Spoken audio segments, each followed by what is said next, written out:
Jadi ada yang disebut dengan yang itu 20-20-20 rule. Mungkin ada yang udah pernah tahu, di sini udah pernah dengar. Artinya apa? Saat kita melakukan aktivitas dekat, yang mungkin ya sekarang kita dilihat layar ini, setiap 20 menit sekali kita lihat jauh, sejauh 20 kaki, yaitu sama dengan 6 meter, selama 20 detik. Dokter, kita mau ngebahas lagi nih soal kesehatan mata. Secara kan kita tahu ya sekarang semua kegiatan kayaknya lewat screen, baik dari WFH buat para orang tuanya, terus lagi anak-anak school from home juga gitu. Nggak dipungkiri screen time udah pasti meningkat. Nah gitu, dampaknya kira-kira beda nggak sih atau sama dengan orang tua dan anak dengan kapasitas screen time yang meningkat gitu dok? Jadi dalam beberapa hal itu bisa terjadi gangguan yang sama lah pada anak-anak maupun dewasa gitu. Yang kita tahu pasti yang kita hadapi kalau kita selalu di depan layar, otomatis kan mata jadi kerja terus. Kerja terus karena itu termasuk aktivitas dekat ya, kalau misalnya handphone, tablet atau PC dan laptop. Akhirnya mereka matanya itu suka lupa untuk diistirahatin. Akhirnya kadang suka ngeluhnya capek, matanya pusing, nyeri daerah sini. Itu bisa terjadi maupun pada anak ataupun dewasa. Dan juga kadang yang kita nggak sadari saat kita di depan layar itu refleks mengedip kita berkurang. Jadi kan normalnya kan kita berapa detik sekali kita harus ngedipin mata. Tapi kalau di depan layar, apalagi kalau misalnya menggunakan layarnya bukan untuk belajar ya, untuk main game, itu kan otomatis jadi refleks ngedipnya mereka jadi kurang banget, saking konsentrasi banget nih di permainannya mereka. Dan akhirnya itu akan meningkatkan terjadinya mata kering, yang bisa ngerasanya tuh apa sih, kadang matanya sampai merah, kadang rasanya perih, maunya dimeremin aja, itu mau ada tanda-tanda kita matanya udah mulai kering gitu. Nah tapi sekarang kalau misalnya kita ngomongin untuk anak-anak nih, bedanya apa sih sama orang gede gitu? Anak-anak bola matanya masih berkembang, orang dewasa ya udah segitu aja, sama kayak kita tinggi badan, ukuran sepatu, anak-anak kan masih tumbuh dan tumbuh berkembang. Kan? Nah si aktivitas jarak dekat itu dia mempercepat pertumbuhan bola mata. Artinya apa nih, si bola mata yang awalnya misalnya panjangnya segini, aktivitas jarak dekat yang berlebihan ini cepet banget dia memanjangnya. Untuk orang-orang yang minus itu menjadi kekhawatiran khusus. Karena apa? Artinya kalau bola mata tambah panjang, minusnya akan bertambah. Jadi kalau misalnya untuk anak-anak ya di situ juga kita harus mikirin juga gitu. Nah, kalau sebenarnya kenapa sih dok screen time itu atau gadget atau TV itu kalau kita terlalu sering gitu berpengaruh sama kesehatan mata kita? Apakah bisa disiasati? Kan kadang ada nih handphone yang udah ada mode brightness-nya, misalkan night mode atau apa gitu dok. Apakah itu berpengaruh gitu dok? Jadi dalam hal brightness itu pun juga berpengaruh dalam arti kalau misalnya kita handphonenya itu terlalu gelap, akhirnya kita terlalu maksain untuk melihat sesuatu. Kita lebih susah kan untuk melihatnya. Kalau handphonenya terlalu terang, ya mata kita juga lama-lama kayak oke banget gitu kan, sakit karena saking terangnya. Jadi kita harus atur sesuai dengan surrounding kita. Jadi kalau misalnya kita lagi di daerah yang lagi terang banget, misalnya kita lagi di luar, otomatis kan screen-nya kita harus brightness-nya kita nambahin kan. Sementara kalau kita di ruangan yang redup, itu kita harus redupin dulu si brightness-nya kita adjust lagi. Jadi brightness pada layar itu terpengaruhi oleh berapa terangnya ruangan kita gitu. Karena kalau itu bisa bikin mata lebih capek gitu. Terus juga jangankan brightness, layar yang kotor aja itu bisa meningkatkan tidur juga. Jadi akhirnya juga mata bisa bikin capek juga. Kalau dari durasi gimana tuh dok berarti? Durasi, nah ini penting banget untuk kita selalu ingat untuk istirahatin mata. Jadi ada yang disebut dengan yang itu 20-20-20 rule. Mungkin ada yang udah pernah tahu, di sini udah pernah dengar. Artinya apa? Saat kita melakukan aktivitas dekat, yang mungkin ya sekarang kita dilihat layar ini, setiap 20 menit sekali kita lihat jauh, sejauh 20 kaki, yaitu sama dengan 6 meter, selama 20 detik. Kenapa sih kita harus istirahatin mata kita setiap 20 menit? Karena kalau misalnya kita terus-terusan di depan layar, itu aktivitas jarak dekat terus, mata tuh kerja terus. Nah, makanya kita harus diselingi dengan, ingat nih harus istirahat matanya 20 detik aja kok, 20 detik, habis itu balik lagi depan layar gitu. Tapi bukan berarti nih anak-anak, oh oke, berarti istirahat 20 detik aja cukup ya, habis itu kita kembali lagi ini lagi, yang penting ya udah setiap 20 detik 20 menit istirahat, nggak juga, karena nanti juga anak-anak butuh istirahatnya kayak lebih lama lagi gitu. Jadi sebenarnya kita saranin setiap pelajaran adain break setiap 45 menit, mereka break dulu deh gitu, benar-benar ya lepas dari layarnya gitu. Dan sebagaimana sepanjang apa durasi setiap anak itu di depan layar, itu sebenarnya sih beda-beda, tergantung lagi dari usia mereka gimana. Dok, tadi ada yang nanya, Dok, soal kacamata radiasi itu butuh nggak sih, Dok, katanya untuk anak-anak gitu? Oke, jadi kalau misalnya kacamata radiasi kan macam-macam ya, maksudnya yang mungkin yang diomongin tentang si blue light ini. Blue light, ya, blue light sebenarnya di layar itu, blue lightnya tuh kecil, lebih tinggi blue light yang ada di matahari. Jadi sampai saat ini kita nggak ada konsensus nih setiap anak harus pakai kacamata radiasi untuk menghindari kerusakan pada matanya gitu, nggak ada, karena karena kembali lagi blue light yang ada di layar itu nggak setinggi yang sebenarnya ada di lingkungan kita yang kayak di matahari tadi. Nah, tapi yang perlu juga kita pahami bahwa kacamata blue light itu juga bukan untuk yang menghindari minus atau memperlambat minus naik atau dia menghilangkan minus, itu nggak ada efeknya sama sekali ke situ gitu. Yang boleh aja dipakai ya boleh aja, kalau misalnya emang merasa lebih nyaman pakai itu ya silahkan, tetapi nggak ada kayak kewajiban untuk kita memakai si kacamata blue light ini. Apalagi sebenarnya yang lebih dikhawatirkan dari blue light-nya di gadget itu adalah itu bisa mengganggu siklus tidur, makanya itu bikin anak-anak lebih alert, lebih awake. Nah, yang jadi ya lebih baik kita saranin apa, ya udah nggak usah megang handphone atau gadget apapun kalau udah mendekati jam waktu tidurnya mereka gitu.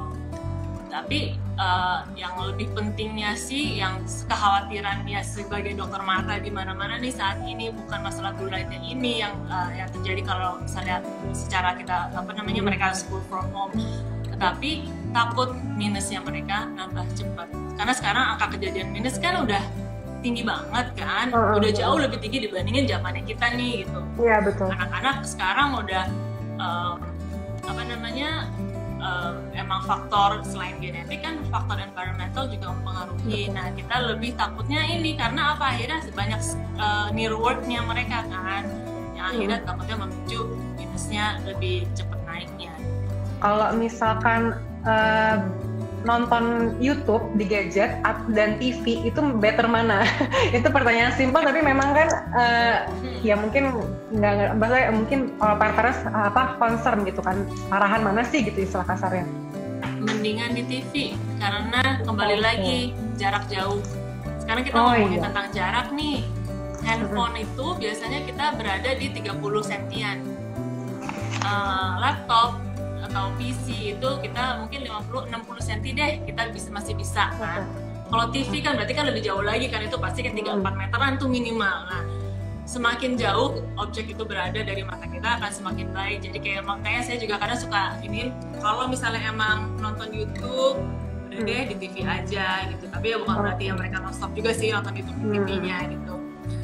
Kalau misalnya sekarang mereka sekolah itu kita saranin nggak lewat handphone, karena apa? Handphone lebih kecil, yang tadi lagi kembali lagi jaraknya akhirnya mereka lebih dekat. Jadi kalau misalnya emang di rumah ada komputer atau laptop, kita coba pakainya pakai laptop aja. Dan emang perlu diingat banget jarak untuk kita melakukan aktivitas dekat itu tidak boleh di bawah 30 cm. Itu termasuk baca nulis gambar ya. Jadi karena semakin mereka melihat sesuatu semakin dekat, matanya itu akan harus kerja lebih kuat lagi gitu. Jadi makanya nggak disaranin untuk sambil mereka tiduran melakukan aktivitas jarak dekat gitu. Oke, Dok, kalau tanda-tanda kesehatan mata anak yang kurang baik, Dok, misalkan kita kan kadang anak nggak bisa ngomong gitu ya, Dok, mataku sakit atau apa ya, tapi kita taunya gimana gitu, Dok? Oke. Satu ya kalau misalnya mereka deket-deket ngeliat sesuatu, Oke. Bukan hanya untuk ini aja ya, kayak misalnya baca pun kadang mereka lama-lama kok mereka makin dekat, kita suruh iniin mereka deket lagi.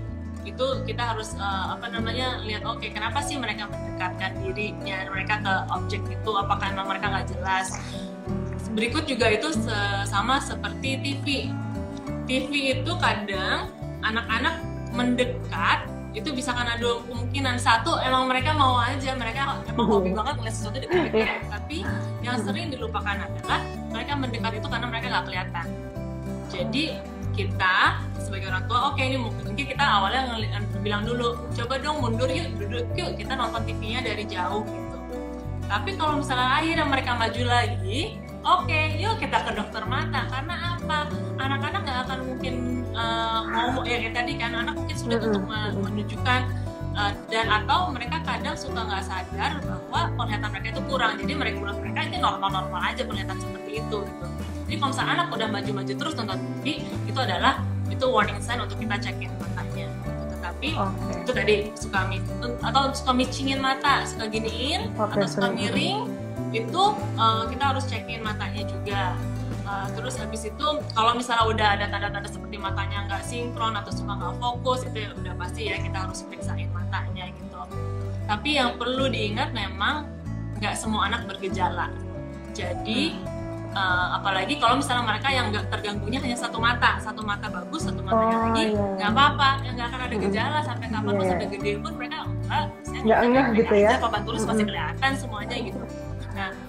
Nah makanya kita perlu tetap screening penglihatan anak itu karena pas lagi screening kita lakukan apa? Kita periksanya satu-satu benar. Oke, ini dalam batas normal nggak nih? Tentunya ukuran kacamatanya.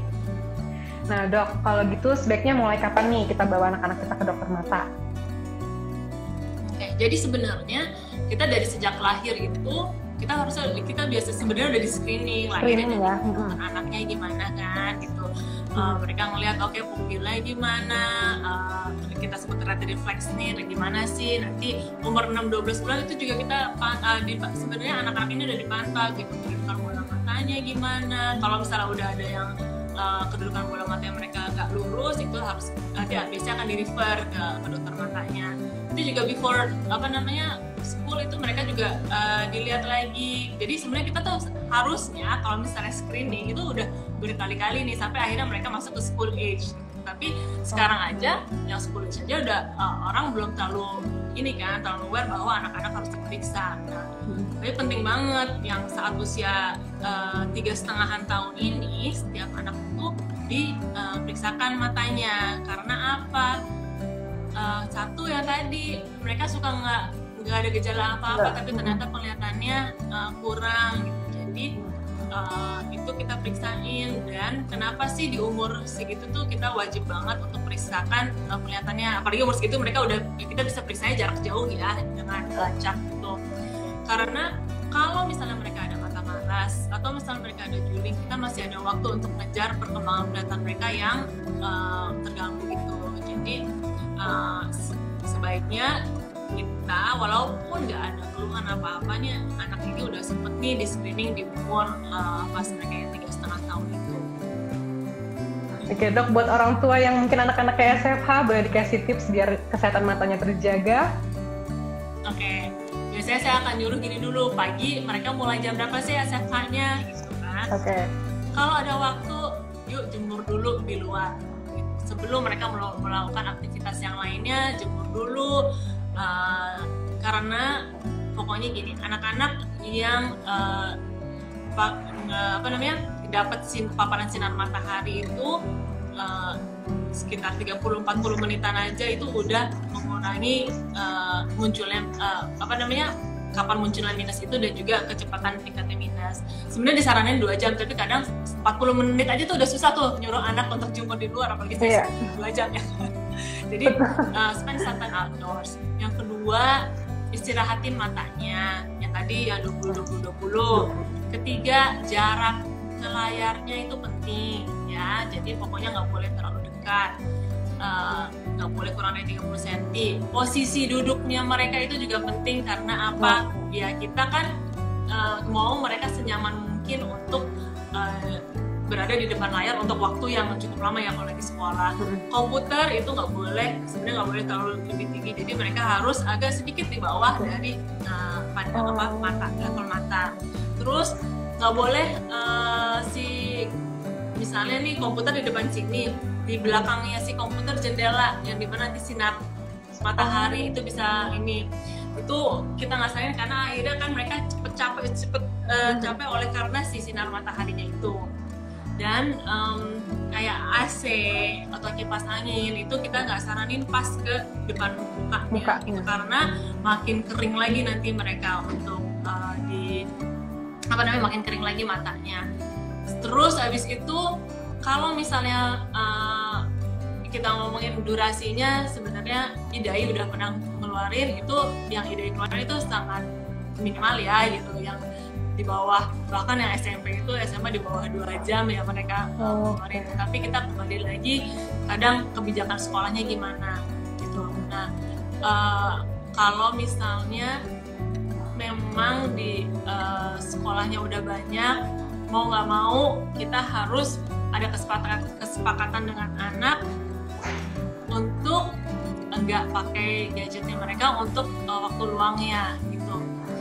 Kalau misalnya dari sekolahnya emang nggak banyak, oke, boleh nih kita tambahin extra time-nya. Tapi kalau misalnya enggak, kadang saya nyari, udah deh kalau ini kan udah misalnya nih udah 5-6 jaman nih sekolah di depan layar, berarti gamenya nanti aja ya weekend aja. Tapi bukan berarti weekend itu dari pagi sampai sore sampai malam gitu. Itu kan nanti jadinya salah kaprah lagi gitu. Jadi perlu kita lihat benar-benar mereka aktivitas depan layarnya gimana, karena setiap anaknya akan beda-beda aturan dari sekolahnya. Oke, dokter, terima kasih atas waktunya. Sehat-sehat, jangan bosan-bosan ya dok, nanti aku ajak-ajak lagi IG Live. Iya, nggak apa-apa, silakan. Ini maksudnya ini seneng banget sih bisa sharing kayak gini, biar orang-orang pun juga tahu dan lebih aware terhadap kesehatan mata anak.